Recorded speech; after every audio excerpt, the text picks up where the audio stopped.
Hey, welcome back to the Dad Challenge Podcast. My name is Josh. I completely forgot to talk about the Myka video in the last video. It just got too long. And so real quick, we're going to get into it because it's going to be a long one. We're going to get into my reaction to Myka Stauffer's Draw My Life story. And so we're going to hear that together. I'm going to get on here and turn it up for you. And it's going to get crazy. I'm interested to hear what her story is like. And we'll go through it. I'm going to be bringing to you Draw My Life. So I think I downloaded this. This is still on her channel as we speak today, as of July 20th. And I'm pretty sure she's edited a ton out of this already. So you can tell, you can edit on YouTube. And so you see these crazy cuts, something she probably wouldn't do pre-production, but she definitely did it here for sure. So let's get into it. Just maybe giving you an opportunity to get to know me a little bit better. During this story, I'm really going to divulge and tell a lot of things about myself that are very incredibly personal. If I were to meet a new friend, I definitely wouldn't mention these things to them. So be kind and respectable.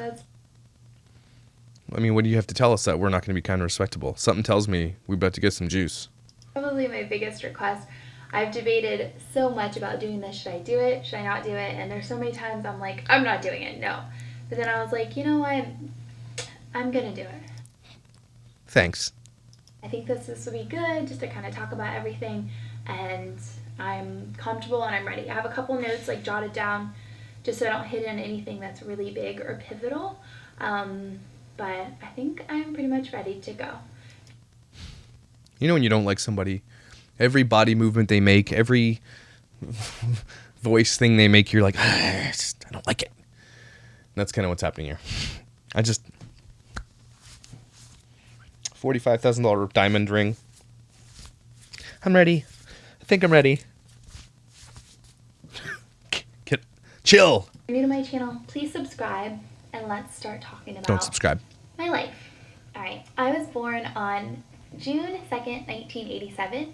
My mom and grandma were present for my birth, and here's the thing, I'm like psychology getting into it with you guys. She talks like she's literally my 7-year-old daughter. She looks and talks like she's a child. Now, I'm not a psychologist, but what this screams to me is like super immaturity, right? Like, and I'm like, my birth, she's putting it on here. You guys know that she's got that Myka baby voice, right? This is her Myka baby voice, and this is her fake persona. This is not who she really is, and she's trying to put light to her probably bad childhood situation. I imagine we're gonna get into, but right there, it just tells me that if you can't even speak like a normal human being, like that's an adult, you're too immature to adopt a kid from China and bring him here and figure it out. That's already what I'm taking from this video. And it grates me listening to this lady's voice. I was a really ornery little kiddo. My mom had me when she was 16, so I got to experience some things that my other friends didn't get experience. Didn't get it. One thing that bothers me, but she always says instead of saying didn't get to, she goes didn't get it. And unless that's some kind of like Ohio thing, didn't get it. I've never heard this from anybody else. Didn't get it. And again, it just goes back to the whole read a book or something, please. To go to some really cool parties. I got to go to a bunch of concerts. Oh. I got to do some really fun things. Basically, your mom was a teen mom, and she just basically was really young, and so she'd let you do whatever you wanted when you were young, which probably got you into a lot of the positions that you were in. No judgment there, but just saying, being raised by a mom like that, myself, I kind of get it. I understand that you were allowed to do a lot of things other people weren't allowed to do, and it made you who you are, actually. It made you very narcissistic. Kind of a perk of having some younger parents. Some younger parents. How many younger parents did you have? I had a lot of really close friends when I was younger. I would always be over at their house doing sleepovers, pretending to be Spice Girls. I played tons of different sports. I played volleyball, I played lacrosse, I played soccer. I'm pretty sure that was most of the sports that I played. So I was either at sporting events, spending time with my grandparents, or at my friend's house. So I had a pretty basic... Yeah, so basically everybody else on Earth did. Okay, thanks. Next. Regular childhood, and I loved everything about it. And I had some really awesome parents that I'm super gracious for. However, when I turned 16, my world was flipped upside down a little bit. I used to watch... Can we say that flipped upside down a little bit is not actually proper? If you were flipped upside down, you're upside down. Being flipped upside down a little bit, you're not flipped upside down. It's science. Adoption shows on TLC and birth shows, I think is what it's called, Birth Story on TLC. And I just remember watching and like getting so excited and looking at all the pictures of the birth. And I remember I went to go look at my birth pictures, and I kept seeing pictures of my grandma and my mom holding me, and I was just like, that's really funny. Where's my dad in any of these pictures? That's so... Her body language screams like it's just so closed off the way she does everything. She just, when she starts talking about things that are uncomfortable to her that she doesn't want to really reveal to everybody, she knew this video was going to get some massive hits. This is over 700,000 hits, by the way. And so she could tell she's not wanting to talk about half this stuff, and she's closed the way her body looks. It's crazy. Weird. So one day we were sitting down for dinner, and I just brought it up to my mom, and I was like, my dad was sitting there, my mom was sitting there, and I was like, hey, how come, like, I know it's a weird question, but like, how come my dad's not in any of the pictures when I was born? And my mom, like, everyone immediately stopped what they were doing. Remind you, I was 16 at the time, like the most hormonal age humanly possible. No, I have a 13-year-old. That's incorrect. And everyone stopped what they were doing and kind of looked at me, and my mom's like, we can talk about this later. And I was like, wait, what? There's something to talk about? What do you mean? Wait, what? Like, it was a really big, shocking moment, because my whole world has always been this, like, mom, like, I had always had this situation where I kind of had this white picket fence family, and that's everything that I had always known. And then I find out that there's a secret that's beknownst to myself. Beknownst? There's a new t-shirt coming. Sorry, Emily81. New t-shirt. And it involves me greatly. So I immediately excuse myself from the table and go upstairs, and my mom follows me shortly after. And she sits down with me and tells me that my dad is not my biological father. And at first I am hysterical, I'm upset, I'm emotional, I can't believe I'm going to come to the defense of Myka Stauffer right here. What kind of mother doesn't tell, at that point, 16-year-old, that the father she knew her whole life is not her real dad? What? That's crazy. Wow. There's so many emotions, because no one had ever alluded to that, so I never would have thought anything different. Like, I had no clue, no idea. So it was like the biggest bomb had been dropped on me, and it was really hard to process, like incredibly hard. So we're sitting there, and I'm like, okay, well, explain it to me. And she said, when I found out I was pregnant, your dad didn't want anything to do with that. He just wasn't interested in being in part of that picture. So I'm all shook up, I'm really emotional, and I'm really upset, and I told her, okay, well... A toad-a-so. You guys ever seen the Trailer Park Boys? I hate to say a toad-a-so, but a effing a toad-a-so. Not the kind of person to say a toad-a-so, but you know what? A toad-a-so. What's my dad's name? I'd love to meet him, She looked at me and she told me, I'm sorry, but you're not going to be able to meet him. And I said, what are you talking about? What do you mean? And she said, I'm really sorry, but your dad committed suicide last year. And look, I know this is a super sad story, and she is digging deep to like pull the emotion out of this. You could tell she's trying to find it, and she's doing this for YouTube. I'm calling it here. I know this is going to make me sound super mean, but I can see exactly what she's doing here. This is the narcissistic tendency here to be like, hear my heart story, and I'm trying to pull, and look at her pull the emotion here. That was really hard for me. That was like, first of all, I just found out that my dad, I have two dads, and my real dad's like not my birth dad. And then I find out immediately after that my dad committed suicide. So I am flooded with emotion, and I have no idea how to express it. I am just like, I felt like we couldn't relate. They had both their mom and their dad, and they had this situation that was looked so perfect, and that's all that I had known. So Okay, let me stop you there. If you had a dad in your life that was your dad, even if it was your biological dad, that dad is the dad who stepped up. The other guy is just a sperm donor. Okay, so let's not get it twisted here. It sounds like she's about to it sounds like she's diminishing what her actual dad had done in her life up to this point. I get why she's confused. I get why it hurts for sure. But it sounds like she's like, I couldn't talk to them because they had dads. You had a dad here. Like, I don't have a dad. You have a dad here. You have someone who's loved you and raised you and is, for all intents and purposes, is your father. Again. So what are you trying to achieve here by saying this? You know what? Screw it. That's kind of how I started to think, like, screw it. I don't care. She cut something out here. We're missing something. She cut something hard. Okay. She went from that to just screw it. I don't care. I'm so upset. I don't know who I am anymore. My sense of identity has kind of been ripped from me, and you just told me so many hard things at once. So the first thing that I did is the next day, I actually lost my virginity. And What? That's what you did? This is some juicy tea, yo. I had planned for so long to save myself for marriage. It was not even a question in my mind. I knew that I was going to do that.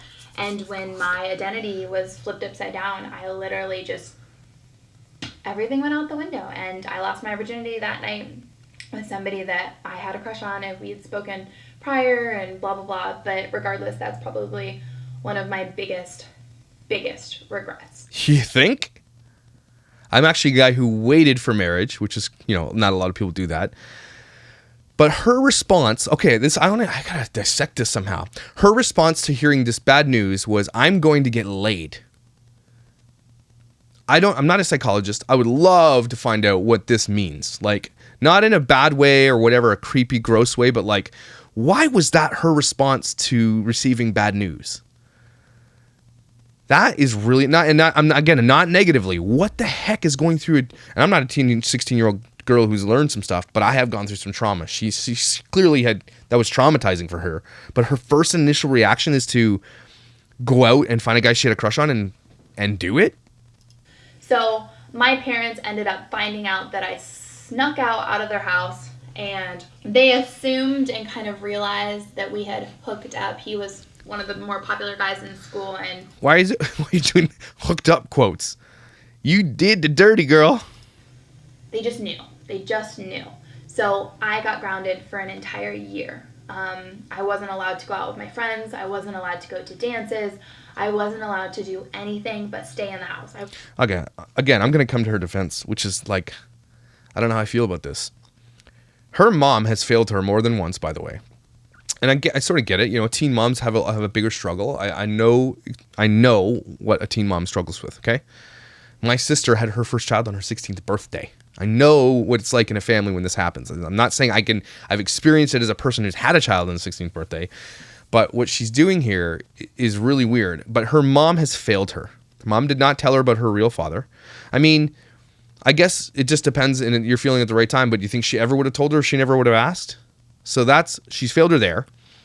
She's gone out, she's found this out, and she decides to go get laid instead. And I think that's probably her big payback to her mom, to say, well, screw this, my whole life is done, nothing means anything anymore, you're all lying to me, I'm going to go do this thing that you probably don't want me to do.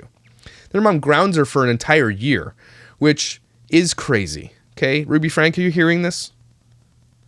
Don't ground your kid for a year, okay? If your kid went out and had sex because they were exploring their body and doing all this stuff, look, I would love my kids to wait for marriage, because it was very special for me to do that, and my wife did the same thing, and it was incredibly smart for us to, I think, a lot of people to do that. Not just for, it might sound bad in this world of whatever, but that to me screams her mom, and this is the type of mom that she'll turn out to be, right? When things don't go her way, she freaks out. When things aren't as expected, or the kids don't do what she expected them to do, or be who they expected them to be, or be who she expected them to be, things like rehoming an adopted son happen. So some of this is going to be laid on her mom as a parent for sure. I wasn't even allowed to watch TV for a long period of that time. But I'm really glad that my parents did that for me, because it allowed me to really give myself a lot of self-evaluation. I was so livid for so long. I blew out my 16th birthday candles by myself because I was grounded. They were furious with me. And like I Let's go. Okay. As a parent and a parenting podcast, we're going to cover this in the future because this is giving me an idea. If your kid is having sex or has done this against your will, why is your reaction to like hate them for a year? Look, again, as a parent who did wait and would love my kids to wait, if they did this, I would, first of all, I would have a conversation with them and say, let's talk about being safe and all that stuff first. And so I don't know. This screams like we're starting to see exactly why she is who she is today through this story. This is a very, very interesting story and psychology behind Myka Stauffer. It was probably a really good decision that they locked me down like that, because it gave me a lot of time to like be in my room and like just do some soul searching and really stop and think and do some self-evaluation and be able to reevaluate everything that I'm you evaluated stuff. Cool. It was during that year I started to get really close to the Lord. I started here we go. Bible books. I started let's do it. Praying. I told my dad as soon as I'm done being grounded. This is what happened now. I'm starting to put this puzzle pieces together. Her parents are Christian, religious, very religious probably, go to fundamentalist church. And so the expectation was put on her for purity. And so for her going out to have sex with some dude, some just random rando, that was her way of telling her parents to F off. That was the most sacred thing her parents probably held, which is so stupid. Purity is great if you want that for your kids, but it's your kid's choice, their body, their consent to make when they're legally allowed to do that. Parents putting these unreal expectations on their kids for purity and purity balls and purity rings and all that stuff, and I subscribe to it. I was there for it when I was a teenager. And it's basically I was scared to have sex, and I waited till I was married because I was scared. That's what kind of church does to you. So it's starting to come together that she did all that to like get back at her mom. I want to become Catholic. I want to get baptized, and I want to get closer to the Lord. I want to attend church regularly. And it was almost like a pivotal moment for me. It has a lot of opportunity for self-growth and really just finding a better outlet for frustration and for anger. As soon as I was done with my 1 year of being grounded, I started just surrounding myself by the Lord. I started attending Sunday schools. I started going to Bible studies. There's no Sunday school for 16, 17-year-old girls. Bible studies that I could possibly attend, whether it's a Wednesday, a Tuesday, or a Thursday, I would go to it. I would listen. I would pray. I would just immerse myself in everything that I could, because when I was there, I felt better about everything that I had learned. I felt like I was getting, like, healing all the hurt inside of me. So it was a really nice place for me to be it really helped. It helped me a ton. I actually agree with her here in this point. That church can be a place of healing, and they have lots of programs, and there's a place for you to focus She's right about that. I can't believe that half this video is me supporting her. Okay. So that's kind of when I had the opportunity to kind of learn a little bit more about myself and get closer to the Lord. So I became Catholic. Like I said, I started praying regularly, and I was a totally different person in the best way humanly possible. I was really proud of the transformation. My parents were proud. I remember the day that I became Catholic. I remember seeing my dad cry for the... Okay.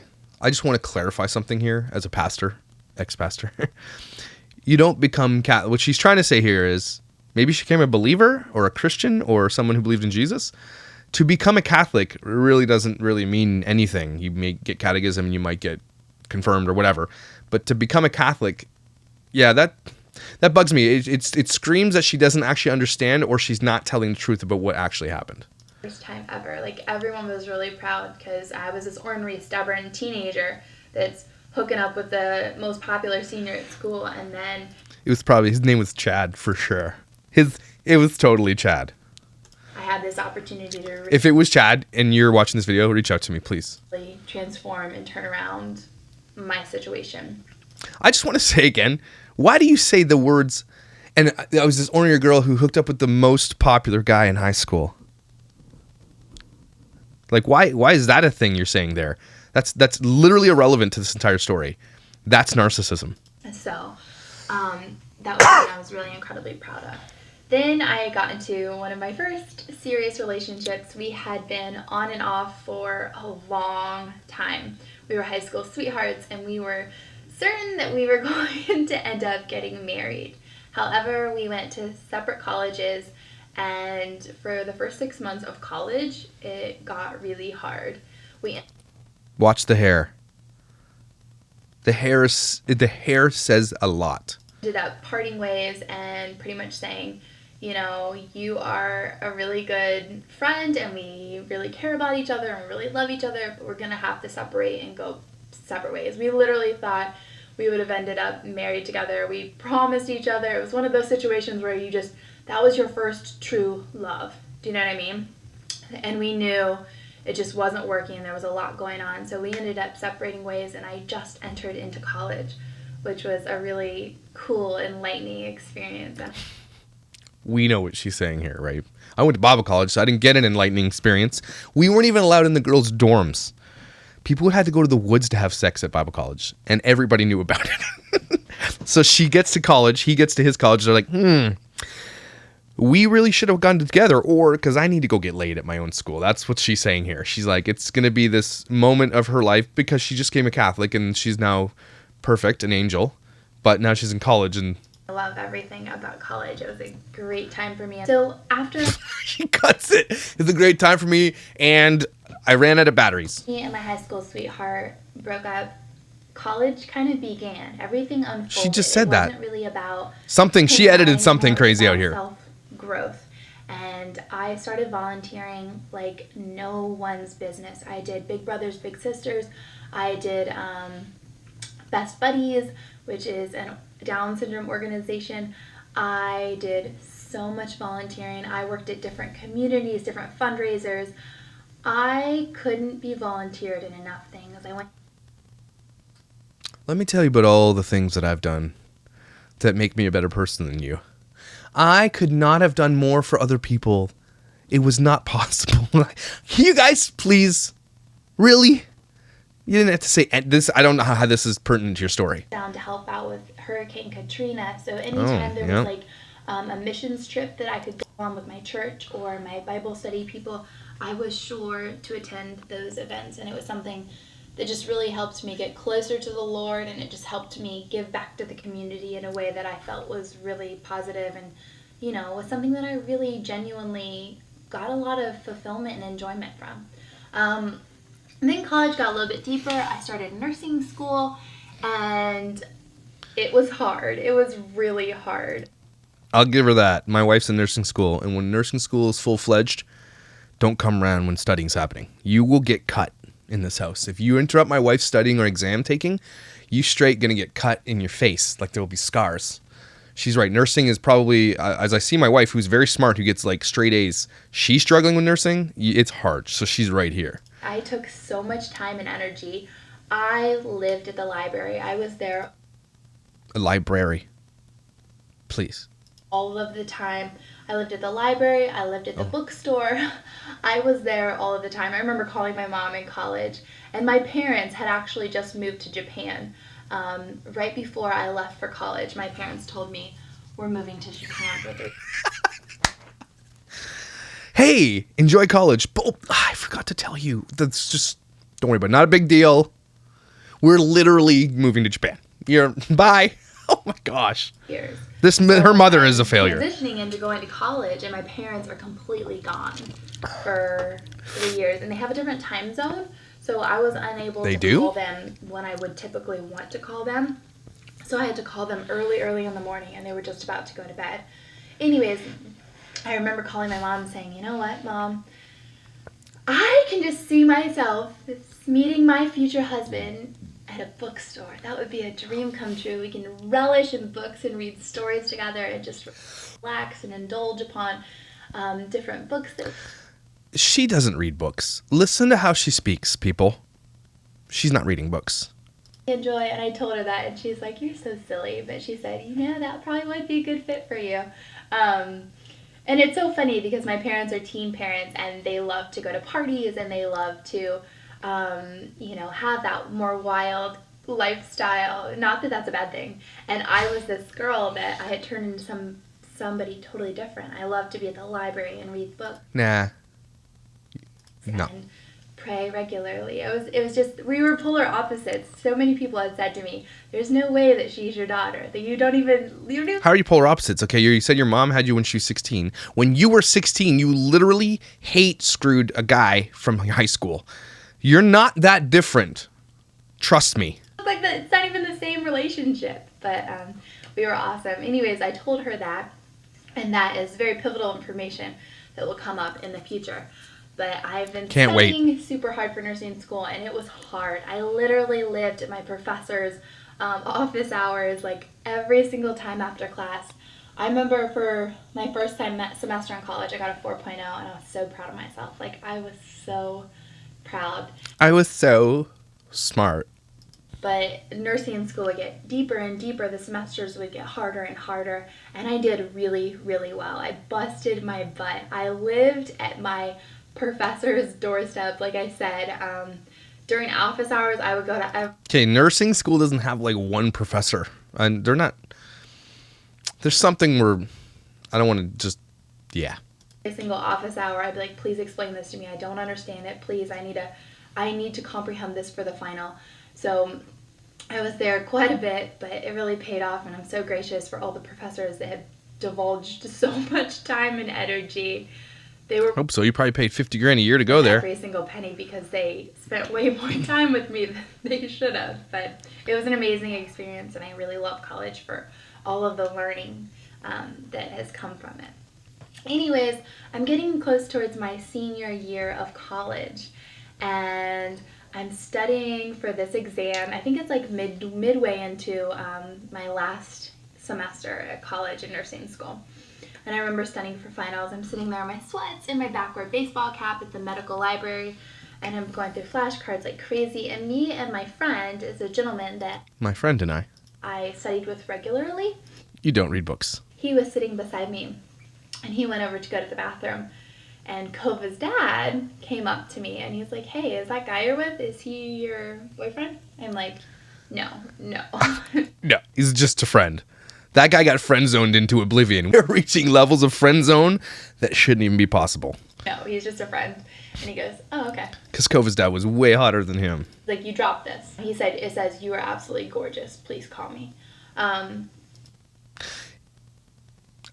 Be honest in the comments below. If a dude came up to you and did that this day and age, creepy, not creepy, inappropriate, appropriate, cool, beans, no? I don't know. I would never do that. Nah. That seems like a gross guy. And I wasn't quite sure. I was like, I don't know. Like, he's not the typical type that I would go for. But it was really sweet. So I gave it a couple days. I thought about it. I prayed about it. And I went to church the next day. And I kind of like just prayed about it. And I said, you know... Dear Lord, this creepy guy came up to me in the library and told me how hot I was with a note. He's not my type. What do you think? Amen. Is this something that I should do? Is this something that I should pursue? And his name, they mentioned his name in the scripture, and they said something about don't fear this person's name, or I am guiding you. It was a message that was very blatantly obvious. So I was like, wow. If it was such a message from God, where's Kova's dad now? Oh, that's a really clear message. So I called him the next day.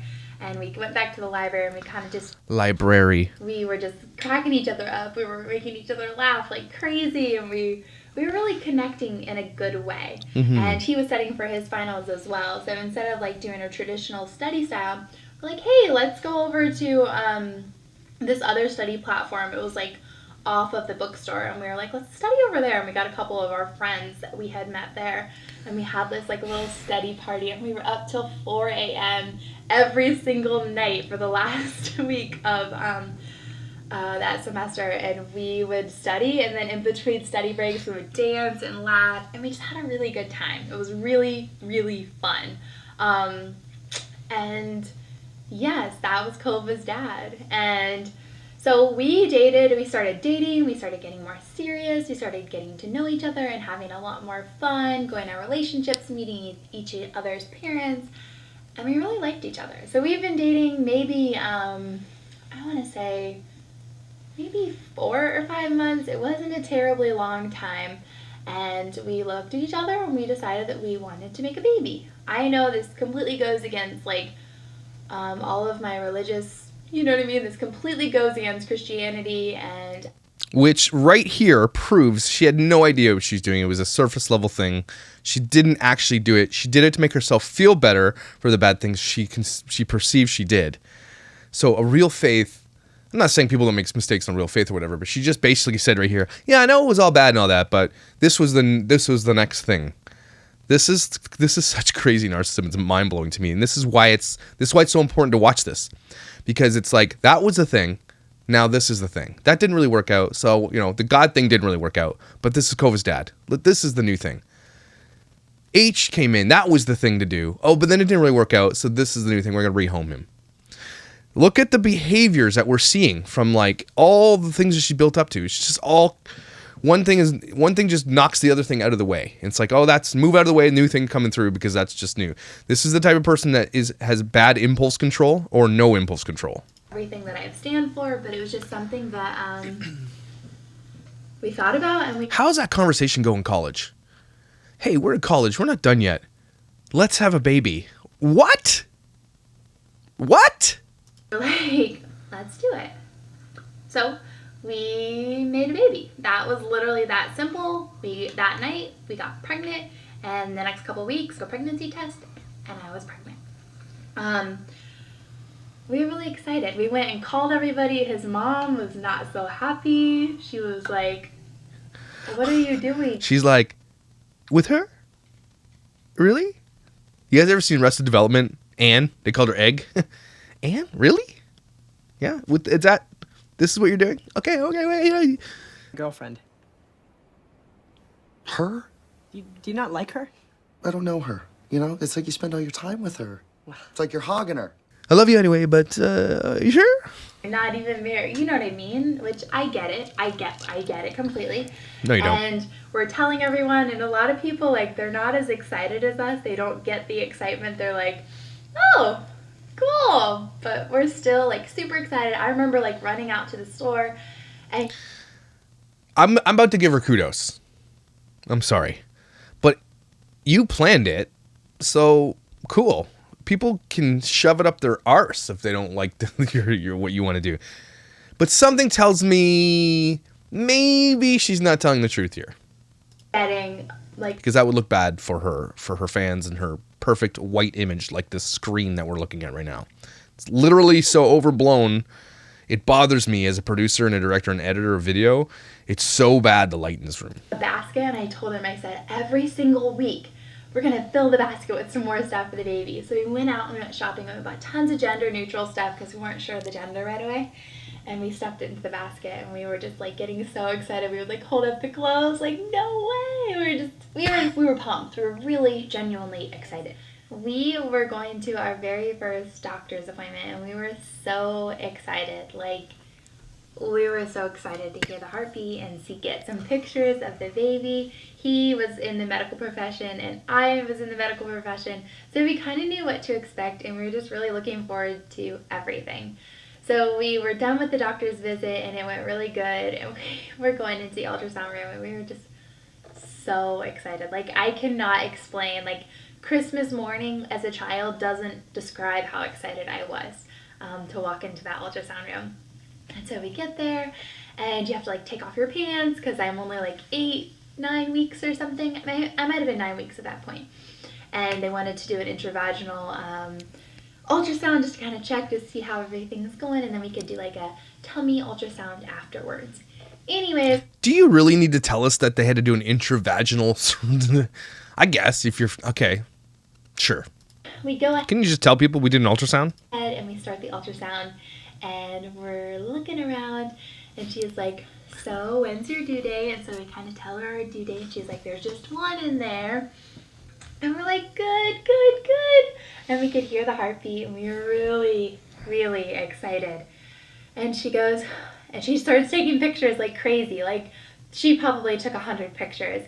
And we're just like, oh my gosh, we're going to get so many pictures. Like, literally, this is how excited we were. Like, that cheesy. We're like, oh my gosh, we're going to get so many pictures to go home with. And we were just so pumped.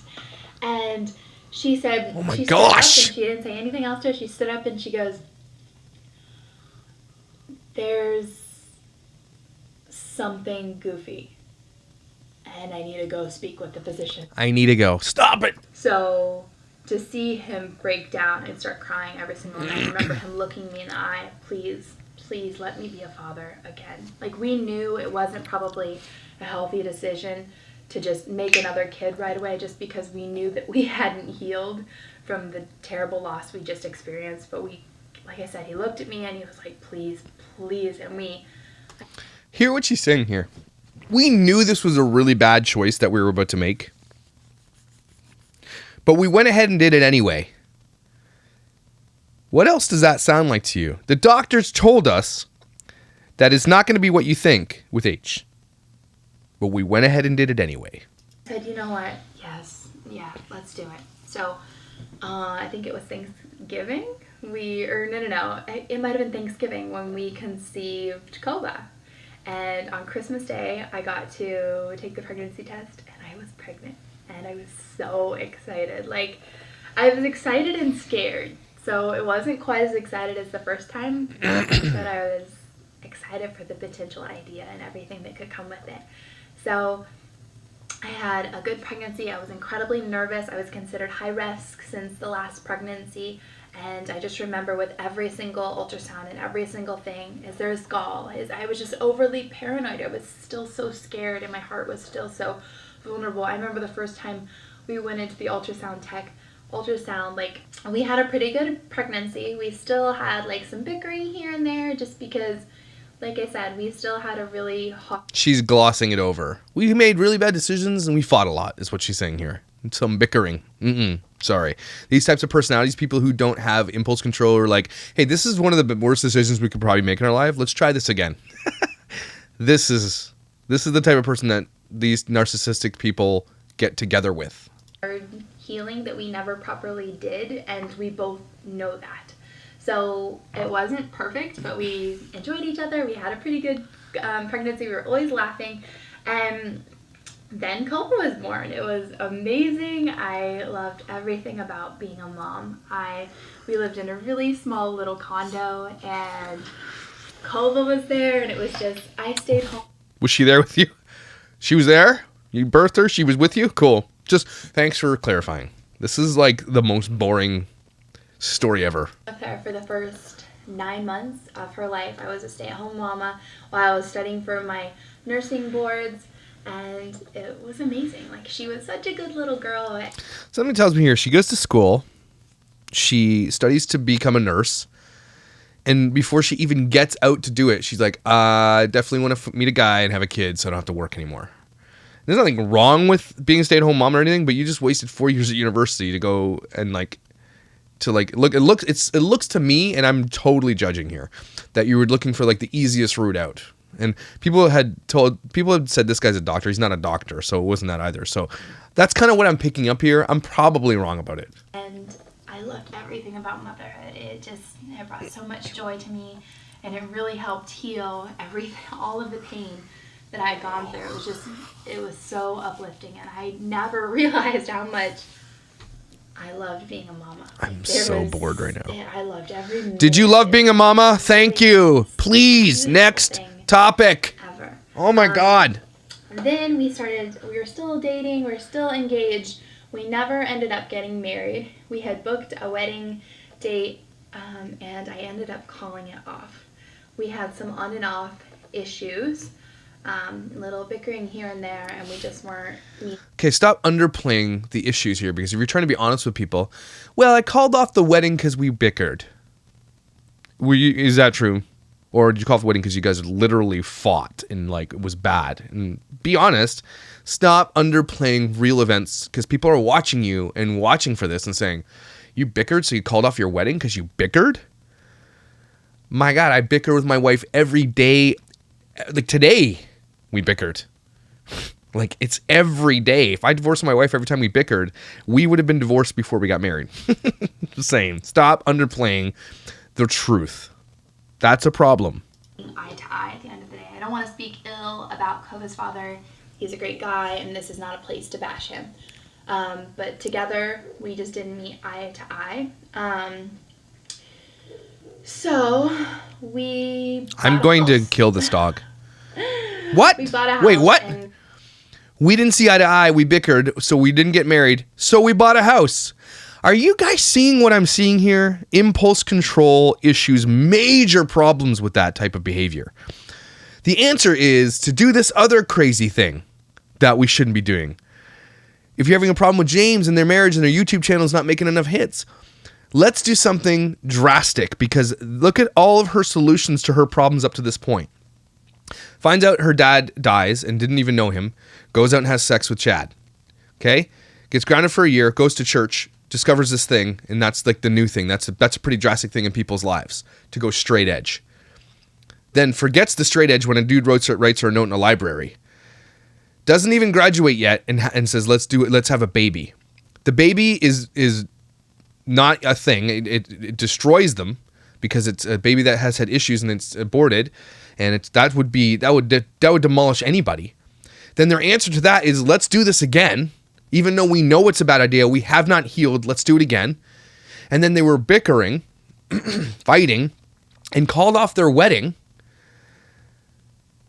And then now their answer is to buy a house? Am I hearing this right?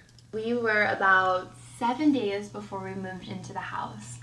And something happened. Bickering? Something happened in regards to infidelity. And She doesn't want to speak ill of Nakova's dad, but she just literally called out that he probably cheated on her. that evening, I left. I took Kova's belongings, and I took everything that I needed to kind of get by. I took everything and I drove all the way to my parents' house. The next day, I told him, I said, absolutely, I can't go back. This is something that is not okay with me, and I don't want to go back. I'm okay with my decision, and I made that decision. So I went ahead and got an apartment. I got the smallest apartment. It was really hard for me. It was actually kind of mentally When she starts talking about her heart issues, she touches her hair. I wonder what this means. challenging when I moved into that apartment, because I was about to move into this, really beautiful home that was it was jaw-droppingly gorgeous. And I was so excited for that. I bought so much furniture. She had bought in so much furniture. This is the girl who says she wants to marry a guy by reading books, right? I didn't get that wrong. Boughten is... It's not a word. It was going to be shipped the day we moved in, and we bought in decorations together. We had really planned everything out. And it was hard moving into this apartment. I don't even think it was 600 square feet. Or maybe it was 700 square feet. It wasn't a very big apartment, and Who cares? it was hard. And it was my first time sleeping alone at night. I remember how scary that was for me. So I ended up getting my NCLEX license for RN. I passed the test, and I went ahead and got 3 nursing jobs, because here I am, a single mom, and I'm 25 years old. Add this to the list, everybody. Okay? I am a single mom, and so I'm going to go ahead and go get 3 jobs, so I never see my kid ever. Look at the decisions that are being made here that are more detrimental than the next and more detrimental than the next. If you don't see that this is what happened with H, then you're crazy. And this video just unloads on it completely. It sheds so much light on her behavior and her narcissistic tendencies and the hurt that she suffered. Let's not diminish that either. That led her to make all these crazy decisions. And then the YouTube thing wasn't really, I think she had 5, I guess somebody said she had 2, I don't know what it is, 8,000 followers. And it wasn't working. So they went and did something drastic. Her answer to all of life's problems is to do something drastic. Got an almost 1-year-old. She was 10 months at the time that I left, and I need to pay for her. He's no longer in the picture. So I went ahead and got 3 PR. Yes, but he's responsible to pay you whatever, right? I think. And nursing jobs at local nursing homes, which I loved every one of these jobs. No, you didn't. You told us in the interview that it wasn't your jam taking care of cancer patients. It wasn't your jam. Loved taking care of those older folks. I felt like I was visiting my grandparents every day. So it was She's a liar. really rewarding, and I always wanted to have I had more than one job to make sure that if I ever lost one, that I always had a backup, since I'm supporting a little girl and I want to make sure that I can always provide for her.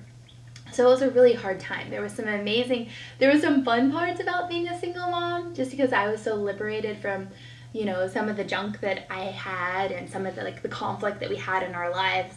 I was liberated from that. So there were some times where I was a little sleepover with me and my girl, and we had a fun time. And then there was times when it was really hard. I remember towards winter, I was holding Nikova, and I was on the second story of an apartment. And I was holding Nikova, and I was carrying her up the stairs, and I was holding 3 grocery bags. And I remember the grocery bags broke, and all of the milk and all the food spilled out all over down the stairs. And I just remember crying. I was there was times where it was hard. That all the groceries you had spilled. That was your hard story? That your groceries fell out of the bag? Look, I don't want to diminish single moms who probably compounds the issues, yes. But if that was your biggest problem, you're doing okay. It was really challenging. And I only had to be a single mom to 1 kiddo. So any other... Kiddo. There's something about the way she says these things. There's so much weird psychology behind this type of person. I don't know anybody like this in my real life. And this is why this is so interesting to me too, on top of understanding her psychology and what she says and her body language and her speaking and all the things that she contradicts herself with. Kiddo is one of the biggest ones that bothers me. I've never called my kids kiddo. I call them assholes sometimes, but never kiddo. Mamas out there that have experienced or are single parents to 1 child or even more than 1 child, I look up to you. It's hard. It can be really challenging. Her voice has changed, by the way, here. I definitely experienced a lot of that. Oh, it's coming back. It brought us stronger, and it kind of made me really reflect on what did I need in my relationship?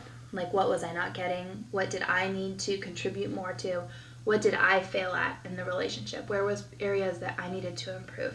So I did a lot of self-reflection, because I wanted to make sure if I ever dove into another relationship, if I ever chose to get married, because for me that was really hard. I thought that I was going to marry him. I thought that we were good to go. I literally believed everything about our relationship. I trusted him so much. I trusted him. And I felt a level of betrayal. And that was really hard. It was really hard. So I told myself, I don't know if I'm going to get married again. I think I've got my Kova. Just me and her for the rest of my life. I won't have any more kids. Because I'm not going to get married. So it's just me and her. Why did it matter if you're going to get married or not? Didn't matter before. Look at the contradictions to me are just mind-blowing. Stop saying stuff like that, because it just makes you look worse. Well, rocket. Well, girl power. Girl power. That changed.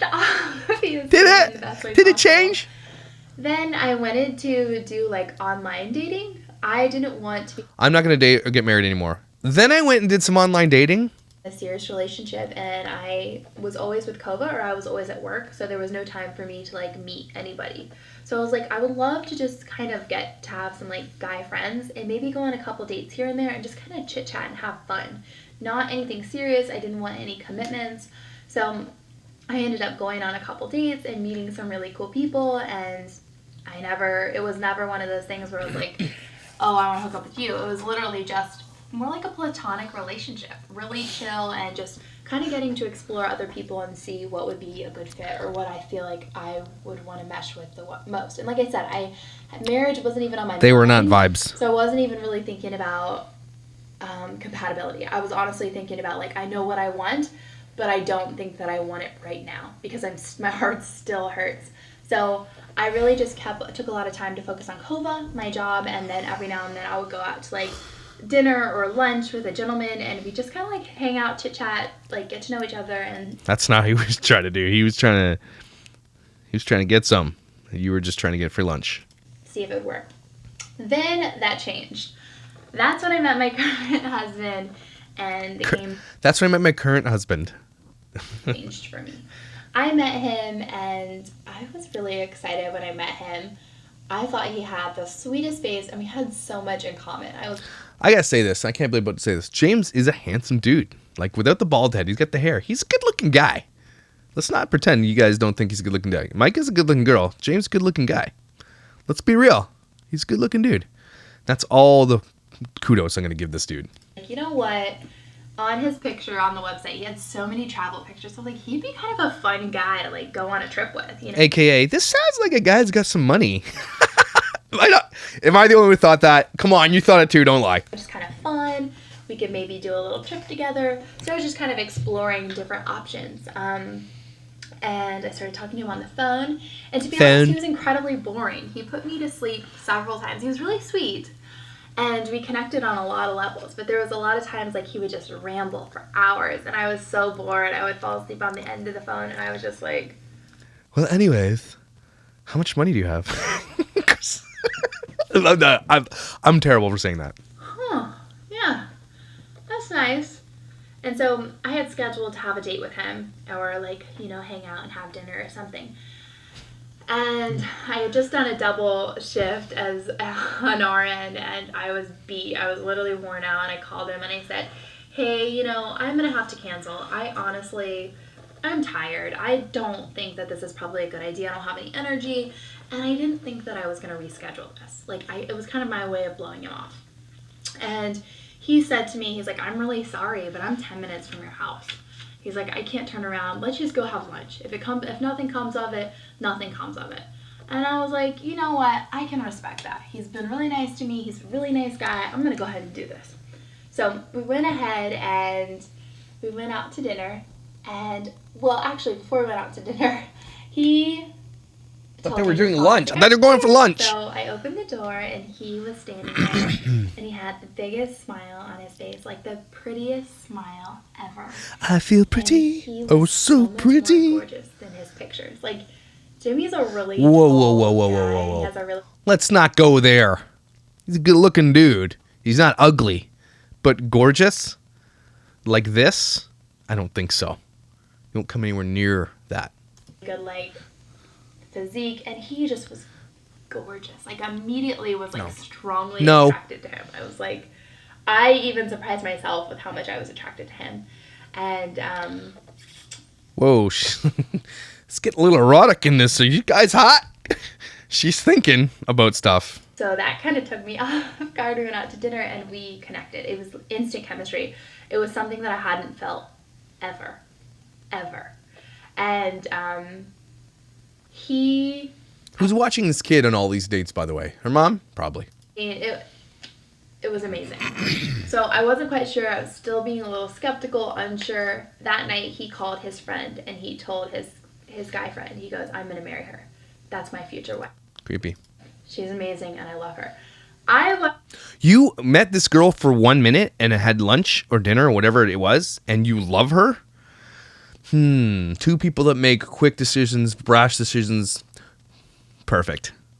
Perfect recipe for narcissistic YouTube channels. Wasn't sure. Like, it took me a couple of dates to really settle in, and I started to fall for him really hard. Like, we had a lot in common, and he was so patient and kind and gentle, and things that I had never gravitated towards.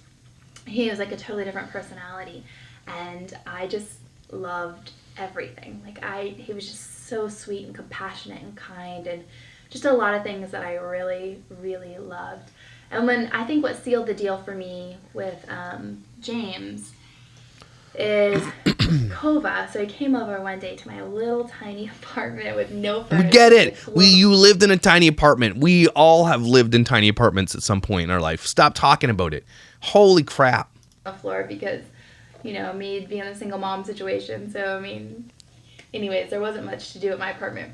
But he wanted to come over and visit. So he would come over. He would drive. And he lived in Indiana and I lived in Ohio. So he would drive 2 hours to come visit me. And he would do it almost every other day, and every weekend for sure. The things we do to get the things we need. Just saying. I understand. But every other day, every 3 days, we would just be visiting each other nonstop. And one day he came up, and I was like, I don't know if I want you to come up because Kova's here. And I didn't want anybody to meet the Kova. I didn't want to just have... You're saying the Kova or Nikova? ...or meet all of these guys and, to confuse her. I didn't feel like that was healthy or appropriate. And so, anyways, Kova was in the bed, and he was like, I'll just stop by for a couple hours, and we can maybe have, like, a drink. Is anybody, like, low-key understanding Hey, I'd rather you not come by and visit my daughter because of this. Well, I'm just going to go ahead and come by. I want to cancel the date. You know what? We're going on this date. If a girl told me, hey, I'm going to cancel, I'm like, hey, no problem. See you next time. She says, look, I don't want you to meet my daughter. It's really important to me. I'm not going to be like, well, no, I'm going to come up and meet your daughter. This sounds weird to me. Chit chat and just hang out or have a snack. And I was like, okay, you know what? That works. Of course. So he came in. He hadn't even stepped in the door for a minute, and Kova starts crying really loud. I remember getting her out of the bed, and I was like, you have to leave. You cannot be here while she's here. And he said, please. He's like, I care for you so much. Please let me be here. Let me meet her. And so at that point, I said, okay. We have to lose. Okay. So I went ahead and grabbed Kova. And I'm not normally a pushover, but I'm trying to be more. We know. And I said, okay. So I grabbed Kova and I sat her down, and she immediately went and grabbed a book and sat in his lap and said, you read me, please? It was so cute. She connected to him instantly. Instantly. She loved him. When we left that night, we ended up having a big pizza party. We went out for pizza, a late night pizza. Come on, get to the story, please. Oh my gosh, And, so boring. Then that evening, he was going to go leave, and I was going to go lay Kova down, and she went to grab her shoes and said, me go too, me go too. She wanted to go home with them, and I think we all fell for each other a lot right at that moment. It was it was nice. It was like almost Kova was giving me her seal of approval too. So it was a really cool feeling. So There she goes again, saying that a child who can't make any decisions is making these huge decisions. Kova, give me permission. Come on. She projects all these decisions she needs to make for other people to make them for her. Don't miss it. I've been dating for, I don't know, I think maybe 6 months, 5 months. Anyways, we were dating, I think it was 6 months, to be honest. Who cares? And does it matter? We had just bought a brand new house. Of course you did. I decided to move to Indianapolis. I landed a new job. It was a bigger, better job. It's going to pay a lot more money. It's at the hospital. I was going to be an oncology nurse, which I was really excited about. I was like, oh, this will be really challenging. This has been debunked, by the way. She was never an oncology nurse. Really challenging, and it can really help me grow, and I'm looking for this just position in general. So we went ahead and moved to Indianapolis. We had just moved into our new house, and I think we'd been there for 2 months, and I remember looking at each other. I got a question for you, because I have only known one woman intimately. We didn't move with each other until we were married. We were dated for years first. Is this a thing people do? Like, you're a single mom, you met this guy 6 months later, you buy a house and move in. Is this a thing? I'm not trying to shame anybody for doing that kind of stuff, but this is a thing, right? Like, this is, to me, that seems like such a crazy life move after all the other crazy life moves you made, that you're just going to be like, hey, it's been 6 months. Let's do this whole life thing. That seems like a very crazy decision to make after your whole life has been upended 10 times by the same type of decisions that you've made up to this point. One night, and we just looked at each other and we said, let's make a baby. Oh my God. We got pregnant. I gotta say this, because I know so many people who have a hard time making babies, okay? So many people. It's almost like, it's not like, I don't think she's rubbing it in people's faces, but the fact that she just says it like it's so easy to do something, and is this what you're doing? You're watching Netflix and you look at each other like, what, are you eating popcorn? Hey, let's make a baby. Like, who makes a decision like that? Who makes a decision like that? You've known each other for 6 months. No way you know somebody on that deep of a level after 6 months. I'm sorry. That night with Jaga, and where do you get these names? we were so I feel like they're just shaking up a Scrabble board and be like, psh, there's your name. Jakarta, or whatever the heck the kid's name is. We were so excited. I've never been that excited. We knew. You have been that excited. You said you were excited about that as the first baby. She can't make a decision on what she's excited about anymore. It's literally it's always with her, and this is people with impulse control, because it's similar to me. It's always the best thing is next to what's after, and then everything before you kind of forget about it. She's so disingenuous about the way that she speaks about her kids specifically in her relationships. We knew we were going to marry each other. Like, there was no doubt in our mind. Yeah, And like the other guy. I think it was a month later, he flew me to New York City and planned out the entire day. It was literally an amazing day. I remember every single detail. He planned out the entire day, and he got on one knee at Times Square, proposed to me with the most gorgeous ring and with the most gorgeous heart, and I couldn't help but say yes. I wouldn't either. Look at the size of that rock. I'd be like, yeah, I'm not even gay, but let's do this. That rock, we're doing this thing. Let's make a baby. so excited. So we were engaged for maybe a month, and we decided to go finalize our engagement at the courthouse. So we went ahead and got formally married like a month or two after we got engaged. We knew... You didn't even have a wedding? Why? What are we missing here? What's going on? Who doesn't have a wedding? You love each other that much? You didn't have a wedding? Wanted to be married, and we were like, we're already doing things so backwards. I would love to be formally married before Jacob gets, comes into this earth. We're already doing everything wrong. Let's keep doing it wrong. Come on, guys. Over to my boss, and I wanted to let him know, hey, I am pregnant. I had only been working as an oncology nurse for a couple months, and Why is she lying about this? I don't understand why this is important. This is a narrative she wants to put across. Is an oncology nurse better than a different nurse or something? I don't know why the lie here. I didn't qualify for FMLA. That's the first thing he told me. He said, if you are pregnant, you can only leave for 2 weeks. That's all that we can allow you. That's your vacation days. Hopefully you can earn enough vacation days to get your full 2 weeks by the time your baby is due. He said, I can give you 6 weeks. However, it's 6 weeks completely unpaid. So the U.S. is crazy, and we've talked about this before in my other videos. Canada, you pop out a baby here. Like my wife has birthed 2 children. Built most amazing. You can see the videos of them being born. And we walk out with no bills. No, that's a lie. We got a private room. So we upgraded to a private room. It cost me $80, and it was worth every penny. But that's crazy. And then we get 12 months of parental leave, maternity leave that you're paid for. The U.S. is terrible for this. I'm sorry. I was devastated. I remember going into the bathroom just tearing up and just being heartbroken. Why are you understand? You don't understand, right? She knows where she lives, that the rules are what. Why are you heartbroken about the realities of where you live? This stuff is just it's so fake. And this job per se was a really challenging, incredibly challenging job. It was probably the hardest, saddest job that I've ever done in my entire life, and I didn't like it. It was not her jam. Didn't like it at all. It actually made me not like nursing.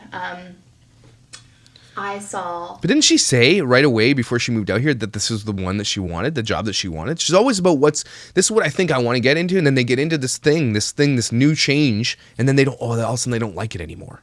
What does that remind you of? I worked in oncology, which is also cancer floor, and I saw so many people pass away from cancer at Isn't that what that's for? Isn't that what kind of nurse you are? Very young age. I saw people that were 16. They were holding my hands when they took their last breath. I saw people at 22, 24, 26, 30. I saw so many sad things. It was... I saw, I felt, I held hands. We are never going to get around this. The fact that everything that happens bad to other people, she puts it on herself as if she's the hero or she's the one that suffered the issues. These people died of cancer. Okay? It's not about you. That job wasn't right for me. And I was okay with walking away from the job. So I immediately went home to James and I told him I can't just take off 2 weeks for maternity leave after I birthed my baby. And I was like, no way. And we stopped and we prayed about it, and he said, stay home with the kids. I know that's what you want to do. Just stay home with the kids. And I knew in my heart that's what I wanted to do. He knew how unhappy I was in my nursing position. Like, I would come home every day and I would cry. And I'm not an emotional person. I'm not the kind of person that just, I never cry. I could show you 15 videos right now where you're crying. Why is she lying about this? Why is this a lie that she's making? What is she projecting here? What is the psychology behind lying about not crying? Never sad. And my disposition was starting to be affected. I wasn't as cheery, as positive, motivating, and uplifting. I started to get just down. I wasn't happy there. Every time I walked in, I would see the hospice nurses coming in. Or every time I walked in, it was vibes. I just saw bad thing after bad thing after bad thing. I didn't get to see anything good. I didn't get to see the good. Yeah. Stop saying get a C. Oh my gosh. Get to see, please. Read a book. Every now and then I got some patients that were really happy and proud of my positive care, and they were really gracious, and they were so grateful for me to be there for them. And those were amazing, but I didn't get to see a lot of like recovery stories. And that's what I had hoped when I went to oncology. Like, we can do a lot of. So she got into the, okay, oh my gosh, hear this. That's why I got into this, because I was hoping to hear recovery stories. I was hoping this was going to be this fairy tale movie like career where I'm the reason people were cured of cancer, and my positive care was the reason that they recovered. And I was hoping when I adopted this kid that I was going to be white savior. Covering, and it'll be kind of nice. Like, yeah, there'll be some sad parts, but it should be some recoveries as well. And I never saw a recovery story, maybe because our floor was a little bit more severe staging of oncology, but it was just really mentally hard for me. And that's when, and yes, I still have an active RN license, but that was Nope. the day that I told Jim I'm done being a nurse. Like, Why did she lie about that too? What a weird thing to lie about. Why? he said that I can be a stay-at-home mom, and I told him I'm done being a nurse for good. Like, I'm okay with setting down my degree and moving on. Like, You're okay. I know, because there's a lot of stay-at-home, and I don't want to bash stay-at-home moms. If I could afford for my wife to stay at home forever, I absolutely would let her do it, because I think staying home with your kids is important. But I'm okay with never working again. Of course you are. something different. Like, yes, I worked really hard to ascertain it, but I'm okay. Like, I feel like I'm being called to do something a little different. And that's exactly what happened. I started to get to stay home with the kids, spend more time with the kids, and my personality changed in a matter of days. I was a different person. My personality, I was so happy. I remember. I could sleep in every day. It was nice. I would be totally pumped if I could stay home. I couldn't quit smiling. And I would thank him every day, like, thank you so much. And we started planning our home birth. This was my very first Oh home my birth. gosh. I was so excited. My pregnancy was going good. I didn't have any high-risk symptoms. I was growing big and proud, and I was loving every minute of it. Towards the end of our pregnancy was when we decided to start YouTube. We started it on our daily vlog channel, and I filmed like a couple pregnancy updates of Jacob, which those videos are horrendous. They're just so bad. They're all horrendous. Even this one is. But we ended up, that's when we started vlogging and started doing a couple pregnancy updates here and there.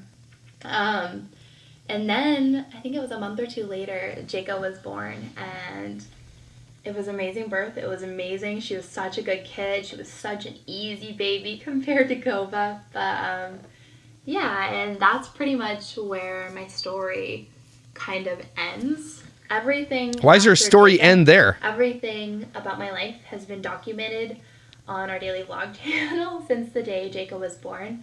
So if you guys ever want to catch up on any of the old things about myself, you're welcome to look at our daily vlog channel and follow us. We would love to have you as a subscriber or to watch us on our daily journey, because we document our lives daily. Yeah, you do. And this is why I'm talking about it right now. It's so crazy to think about how far we've come in this topic, and the people that it's affected, and the people that are fighting against it, and the people that have supported them up to this moment. She tells the story and she says, we're so successful up to here. I'm going to tell you this whole story. And then I'm not sure if this story happened before H or after, but she didn't mention him at all. But that is my story. And I'm so grateful for every single person and every single person that's helped build and develop me to be the person that I am today. I'm just so gracious. I mean, I'd like to thank the Academy. I've had some hardships and I've had some amazing times. Her groceries fell. And everything has developed me and built me into the person that I am today, and I'm just so gracious. I'm so gracious for Kova. I'm so gracious for every single point of my life. Every single day of our lives. We might be missing a few here and there, but recorded on our daily vlog channel. So I'll leave a link in the description box below if you guys want to go over there, subscribe, and follow our family. Okay, we're done with that. Whew, sorry, it's the longest vlog I've ever done. Yeah, like there's a lot to dissect there, and I kind of sat there with you and did it, but it screams to me. I now understand way more about what's going on with this crazy lady, the hard decision making that she's made, and the bad choices that she's made. I wouldn't even say bad. Bad is probably a wrong word, but like massive crazy decisions based on assumptions or based on. It's just like, so that didn't work, so let's go try something even more crazy. It's like people who have bad marriages and they think having a kid or adopting a dog or whatever will fix it. When the issues are not being touched, it's this person that has this void to fill, and they fill it with a bad decision, right? They fill it with something that probably wasn't right. And so getting married after 6 months and like, looking at each other, let's have a baby. Like that happened twice in her life. It's just like, and one before she was even finished school. Now, these are life choices a lot of people make. I'm not trying to bash these kind of life choices, but what it shows this pattern of narcissism and how this got built about bad decisions. And I know a lot about bad decisions. I grew up in a broken home. My sister, I adopted my sister's kids. I know tons about bad decisions. I've made lots of bad decisions in my life. I know what impulse control and having no impulse control can do for your life. So I kind of like, maybe this is hitting me hard because I'm kind of projecting some of the same. I made some of those bad decisions, not having babies and whatever, but I did make some crazy decisions because I thought they would help me, and they were always bad decisions. Not always, and some of them were stupid decisions. Some of them were like, I'm going to start this business, and I do that. I'm like, well, here's the next thing I'm going to do, and here's the next YouTube thing I'm going to do, or here's the next whatever. And I'm like, and sometimes, and most of the time they fail, and sometimes they do take. And if I've practiced and built but what I have found is those things that the things that I'm most good at, that I've practiced and owned those skills, are the things that have made me successful to where I am now. And those bad choices I made, they'll fall to the side. But she seems to have made these life-altering bad decisions that led to her. And then she thought that, well, leading to this moment, this is all fate. But this life-altering decision she made affected another life, right? It affected H's life on a huge level. Because they needed to step it up or make this decision, all these decisions, like if you can't see that, there's something, you're missing something, is that they said, well, let's just do this. I'm doing this because no one can tell her not to do what she wants to do. And and the things that she expects, even when people tell her, you shouldn't expect that. It's probably wrong to expect that. Like the doctor's telling her, it's probably going to be really way worse than you think. I don't care what they say. I'm doing this because these are decisions I want to make. She's so narcissistic. It's all about her. I. When I was taking care of cancer patients, I thought it was going to be this way. And I had to hold hands. And I. And I know I've talked about that a lot. But this was a very, very eye-opening video. I did not think I was going to come to her side for a few things. And, it was very eye-opening. It was sad about her childhood and about her dad. That was really sad. But I feel like a lot of that came back to that moment where her mom kind of failed her. You guys seen that? Not saying it's all... So basically what I'm saying is I don't really think that this whole thing is all Myka's fault.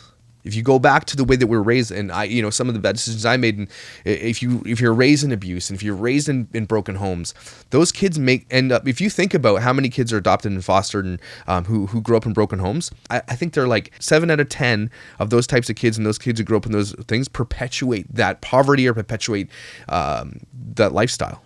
And so that says a lot about how we're raised and how we raise our kids. And this is a narrative to say, raise your kids right. Be there for them. Help them make good choices and be a good example. This was, of all the videos I've done about this thing, and lately I've kind of obviously dropped off about this thing, this one has like been the most eye-opening about this whole situation and has really shed a lot of light on who she is as a person.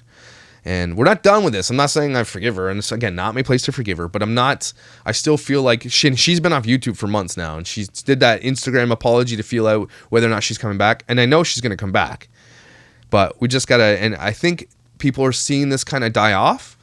And I mean, I get it, because you can only talk about something for so long before it becomes like, okay, he's not talking about it. And you guys have, a lot of my haters, like that chick from the YouTube Mama Drama, they're just like, oh, you're just making money off this. But a lot of this now is me learning and understanding about people's behaviors, and I'm projecting into my own behaviors and things that I've done. So thanks for watching. I mean, this was crazy journey at this point. So I think I have some other things I want to talk about. And I have some guests coming on where some girl named Stephanie wrote an open letter to Myka, and it was a really, really great letter. And I want you guys, so we're going to talk about that. I've got a couple of collaborations in the works where we're going to talk about this and some things like that. And I want to get into the cancer scares and all that other thing that she had going. So there's lots to talk about still. So we keep this in the forefront of social media culture, right? And of YouTube drama culture, I guess, if you want to call it that. So like, subscribe, hit the little bell or whatever, or don't, I don't care. Yeah, I'll see you next time. You guys are my jam.